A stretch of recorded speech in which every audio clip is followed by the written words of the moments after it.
যারা যোহরের নামাজ সব মিলিয়ে 12 রাকাত আদায় করে, কত রাকাত? 4 রাকাত সুন্নত, তারপরে 4 রাকাত ফরজ, তারপরে 2 রাকাত সুন্নত, সর্বশেষ 2 রাকাত নফল নামাজ। যারা টোটাল যোহরের নামাজ 12 রাকাত আদায় করবেন, আমার দয়াল নবী বলেছেন সারা রাত দাঁড়িয়ে দাঁড়িয়ে তাহাজ্জুদ নামাজ পড়লে যতগুলি নেকি আমার আল্লাহ আপনাকে দিত, সারা রাত দাঁড়িয়ে তাহাজ্জুদ নামাজ পড়লে যত নেকি হতো আপনার, আমার দয়াল নবী বলেন যোহরের নামাজ 12 রাকাত পড়লে ওই সমান নেকি আপনার আমল নামায় আল্লাহ দিয়ে দিবে।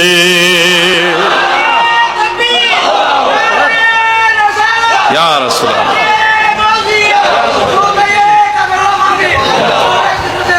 তাহলে আপনারা কি বুঝলেন? যোহরের নামাজ সর্বমোট কত রাকাত? যে ব্যক্তি অভাব অনটনে আছেন, বালা মুসিবতে আছেন, আপনারা ইয়াকিন করে যোহরের সুন্নত নামাজগুলি ঠিক মতো আদায় করে দেখেন, শান্তি পাবেন, মনের ভিতরে তৃপ্তি পাবেন।